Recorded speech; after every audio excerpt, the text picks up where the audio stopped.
This story was told to me by a friend who lives in Armenia. This story happened a long time ago when my friend was still very young. The story is about how her mother, Anyit, accidentally bought a man. The realtor nervously stepped ahead of Anyit, his anger so intense that he no longer worried about how he looked in his client's eyes. They'd looked at more than 10 houses since the day had started. "If you don't have money, then why are you taking up my time? I've wasted my whole day. I'm not a cab to drive people all over the village," the realtor grumbled angrily.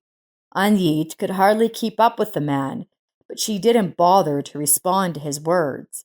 She had a limited amount of money and was serious about buying a house in the village. Over, Anyit pretended not to hear what the realtor was saying. The houses they had already looked at were not suitable for her purposes. The woman realized that it was all she could afford, but she wouldn't be able to live with her children in those conditions. Not only did she not like the location of the houses, they were in terrible condition, and she would not be able to make renovations. And so they came to a charming little house, which the realtor planned to buy himself in order to sell it more expensively after a while. The price was clearly favorable for such a house. It was the last option he could offer his client today. Houses were not cheap in this village. There was a good infrastructure here. This house had all the communications, electricity, gas, and running water. In some of the houses Anyit looked at today, water was not connected to the house. You have to take water from a well in the yard, which was not suitable for a single woman with 2 children. The house itself was brick with a nice tile roof. The realtor didn't describe it too eagerly. He was sorry to sell it. Over, Anyit walked around the yard around the house, looking at the garden with fruit trees and the beautiful paths. There was a beautiful flower garden in front of the house, but the flowers were a little weedy and needed care. Anyit liked the house very much. She could see that it was well cared for and lovingly made. Finally, she felt that she had found what she was looking for. "Just like my grandmother's when I was a child," the woman thought. The house was very nice, even though it looked abandoned. The realtor sighed loudly. He said the house was very nice. But, unfortunately, there was no way to see the inside. The keys are with the owner, and he is away and has to send them in the post. Over. He said we could see the house next time if no one had bought it by then. Because you can buy a house like this without a detailed inspection. You can see that there is nothing wrong with the house, and the price is excellent. Anyit liked the house very much, and it suited her. There was a school in the village, which was also a very important factor for her. Anyit decided to buy it without even looking at what it looked like inside. The realtor offered to drive to the office to finalize the deal. At the office, he quickly filled out the paperwork and received the down payment. They then exchanged contacts so that the realtor could let the woman know when the deal could be finalized. Anyit's train ride was spent in anticipation of her future move into her own house. She imagined how she would give the rest of her money and become a full-fledged owner of this wonderful house. She realized that it was all her savings, and after buying the house, there would be no money left for renovations. But repairs, if they were needed, could be done gradually. The woman smiled as she imagined how happy her children would be. They had long dreamed of buying a house and moving to live in the countryside. In the city, they lived in their grandparents' apartment, and it was quite uncomfortable for everyone. Now, they will go swimming at the river, pick mushrooms, and eat fruit from their own garden. Anyit already imagined how they would live there, enjoying the fresh air, which was not like in the city. The children were often sick, and she hoped that living near nature and clean air would help her children become stronger. She was already planning to buy fresh milk for her children from one of the new neighbors. As they drove up to the house with the realtor, she saw cows in the field, which meant the neighbors definitely had milk. She loved cottage cheese and knew how to make it. She just hadn't done it in a very long time. Anit returned to her parents' apartment, where her children greeted her joyfully. She smiled. The youngest son jumped on her, and the eldest daughter clung to her mother and hugged her. Together they walked into the room where Anit's parents were sitting by the TV. "I finally bought a house. I'm sure you'll like it. I'll show you the photo," Anit said happily. Indeed, everyone liked the house in the photo. The father, although reluctant to let his daughter and grandchildren live alone, agreed that they would be happy there. The mother asked her daughter if there were any pictures of the rooms in the house. Anit had to tell her she couldn't see the inside of the house, but it didn't matter. She had to make a decision to buy the house right away so that she would not miss the opportunity to buy it. She liked the house so much that she convinced her parents that it would be as beautiful inside as outside. Over dinner, as a family, they made plans for the imminent move. "We have to pack our things and toys," shouted the children cheerfully.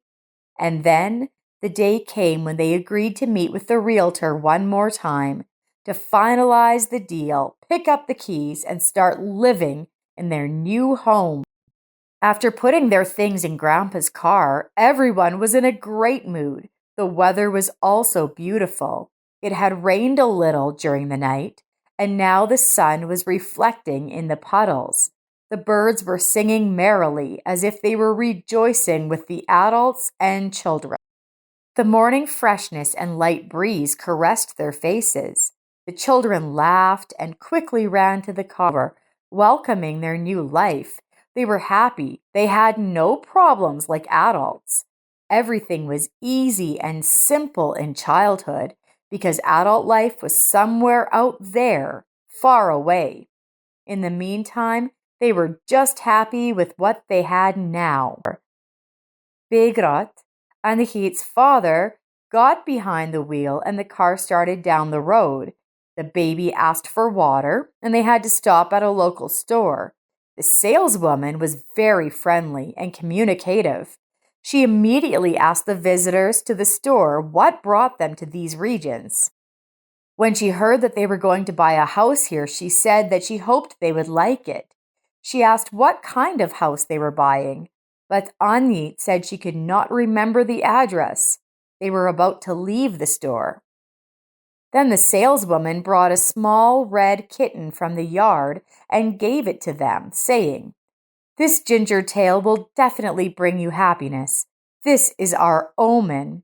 For happiness, the first cat should be the first to enter the house." Anit traditionally gave a coin for a kitten and took this cute, fluffy animal with her. Now the children's dream of having pets will become a reality. The children were delighted. Her son immediately took the kitten in his arms and almost kissed its little face. Finally, their car pulled up to the house, and everyone got out quickly, eager to see their new home. They opened the door with the key they had gotten from the realtor an hour before. They let the kitten in first, as was superstition. When the kitten went inside quietly, they decided it was okay for everyone else to go in. It turned out to be very nice inside, bright and very clean. The furniture was antique, but well maintained and looked good. A large mirror in a nice frame and icons on the wall added to the special atmosphere. The kitchen was small, but had everything we needed. Everyone was delighted with the house. The new dwelling was simple, but somehow cozy. Inside the house, everything was so organized that it was very comfortable to live in. On the window was a flower that Anyit wanted to show her mother, but suddenly she noticed that her mother, with her hand to her lips, was looking into the other room and froze with surprise. Anyit walked over and looked into the room. A gray-haired old woman in a nightgown was standing in the doorway, holding the door jamb with her hand. She immediately began to become indignant and ask questions.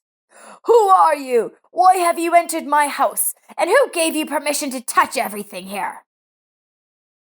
"This is my house. I just bought it," said Anyit in a trembling voice. Everyone turned in surprise and looked at the old lady again. The old woman said that this could not be, and she would call the district policeman, whom she knew very well. "Don't worry, we'll find out everything calmly now," said Bagram Davidian, a policeman who arrived.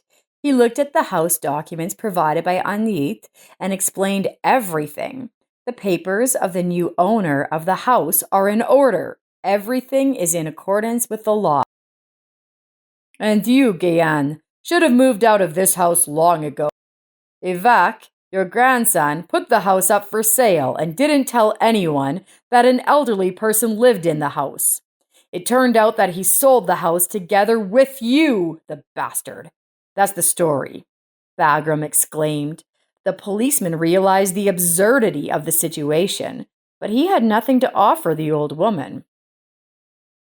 The gray-haired old woman leaned on her hook stick and cried, "How could he do this to me? He promised not to leave me, to help me. Promised to buy medicine if I got sick. He promised to bury me when I die." The old woman cried bitterly. The policeman tried to call the grandson of the confused old woman, but the number was unavailable. The grandson simply abandoned the grandmother and ran away. The representative of the authorities reproached the grandmother, asking why she gave the house to her grandson and formalized the documents with the notary. Here is the result. Only the old woman did not want to believe in such meanness of her grandson and kept repeating that he was the only one she had left. His parents were dead. To whom should she leave everything she had gained in her life? She talked and cried as she looked at everyone in the house. Suddenly, she realized something, was silent for a moment, and then said, "Ivak promised to sell the house only after my death, but I am still alive, and where am I to go?" Wiping her tears with a handkerchief, she continued to speak, sobbing, but no one knew what to say. Even Bagram Davidian sat down in his chair and sighed heavily. The rest of the family stood at a loss for words. Anyit hadn't planned to buy a house with Grandma. This was a surprise. The woman wiped her tears and slowly walked to the other room. After a while, she reappeared. She was cleanly dressed. Her hair was gathered in a neat bundle. In her hands, the old woman held a bag with her belongings. In the general silence, she went to the door.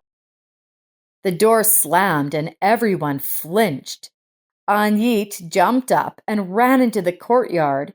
The old woman was already coming out onto the road when Anyit caught up with her and took her by the hand. "Gian, don't go. Why are you in such a hurry? Come back to the house."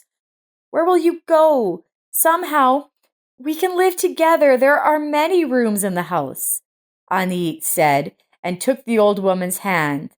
Gian couldn't believe that she hadn't been kicked out. Pretty soon, the two women were sitting in the kitchen, drinking tea with apple jam and cookies. The children were playing in the courtyard with the cat. Anyit's parents sighed for a long time, but then returned to the city to their apartment. "Don't think I'll be a burden to you. I'll look after the house. I'll cook dinner, and I can look after your children. The house needs attention. You probably go to work, won't you?" Gian asked. Yes, of course, I plan to work at the local polyclinic. I have already been there and talked to the head doctor, and he was very happy. I have a lot of experience, and here there are only two doctors for the whole village, replied Anye.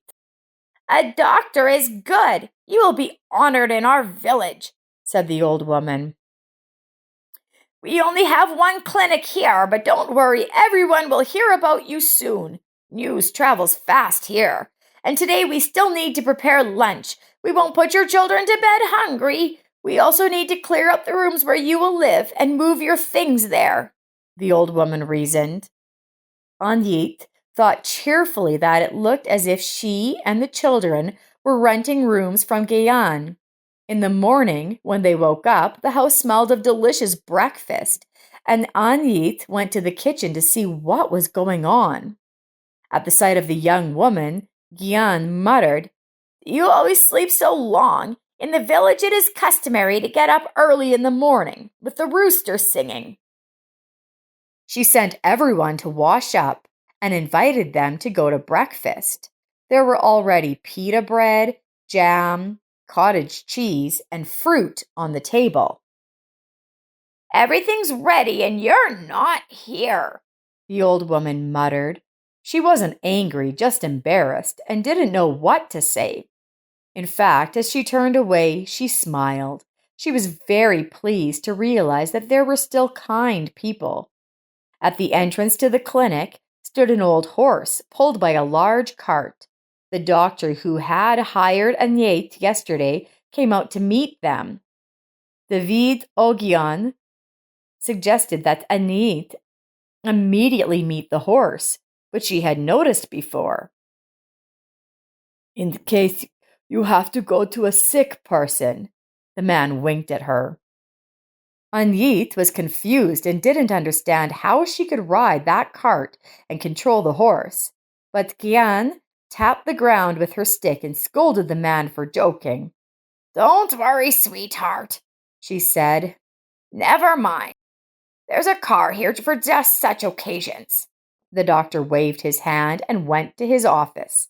On the way, the women entered a store. The saleswoman, seeing them together, asked, Is it really true that your grandson sold you together with the house? The elderly woman was very embarrassed. It is not true, replied Anyet. She explained to the saleswoman that there had been a misunderstanding. They had not bought the house, but had rented rooms from Gayan, and when the owner of the house wanted to sell it, they would be happy to buy it. So Anyet protected the poor old woman from gossip and judgment. After a while, Anyet could no longer imagine how they would have lived without Gian.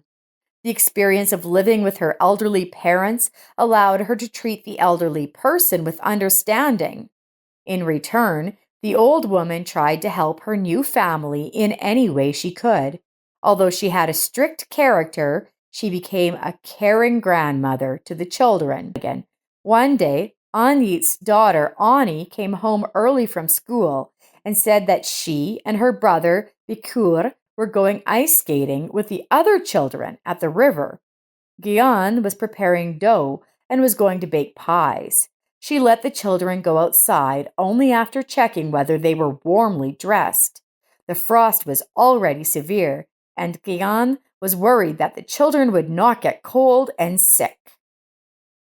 Anyet came home from work happy.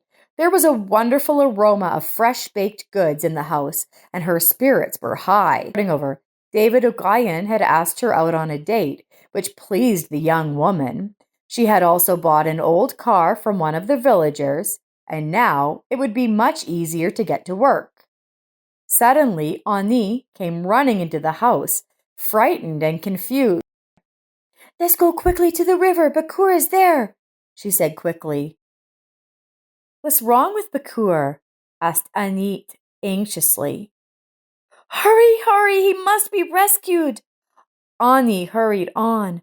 The woman rushed to the car. Anyet had come in and drove to the spot on the river where the children always gathered. Bakur stood up to his neck in the icy water.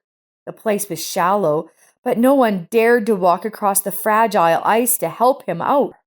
The old woman walked on the ice toward the boy. The ice under her feet cracked, but she paid no attention to it.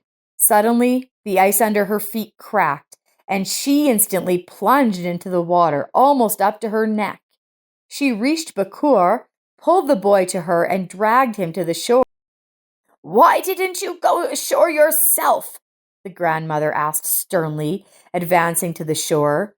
The boy replied that it was shallow where he had fallen in, and that it was necessary to swim to the shore, and he was afraid he could not manage. Anyit and Ani were already running to meet them. Bakur, after such an adventure, had a slight cold. His throat was sore for a few days. But Gian was seriously ill. No medicine Anyit tried to treat the old woman helped. Gian was gradually fading from day to day. Her fever had not gone down for a week. Her grandmother's aid was taking its toll on her body, and Gian died on a gray, gloomy day. The sky was covered with clouds. It was snowing, and a nasty wind was howling. Anyit and the children were very sad for her. They cried when they sat down at the table without the old woman's usual nagging. The parents comforted Anyit as best they could, but she could not calm down. The woman felt some kind of guilt. If Bakua hadn't fallen into the river, Gian would still be alive. One day, Anyit was lying in bed, remembering the years she had lived together with Gian.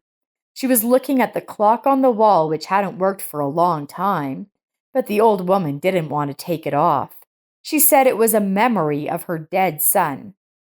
"When I'm gone, take off the clock," Gian said one day. Anyit went to the clock and took it off the wall. The woman was very surprised. Right behind the clock was a niche in the wall, and there was a box. Anyit opened the box and saw a jewelry box. When the woman opened the lid of the jewelry box, she cried out in amazement. The jewelry box was filled with gold and silver jewelry. On top of it was a note. "Dear Anyit, if you're reading this letter, I'm gone. This jewelry is old and it was given to me by my grandmother. I never showed it to my grandson. They are very valuable and were passed down in our family as an inheritance through the female line. You helped me when I was feeling bad and lonely. Maybe these jewels help you if you ever have a hard time. I bequeath and gift them to you." Night was falling. It was getting dark outside the window. The wind was blustering, and the first snowstorm was blowing past. For some reason, Anyit's heart clenched with unbearable longing. She looked out the window and cried. She knew that Gian felt their love, for they truly loved her with all their hearts.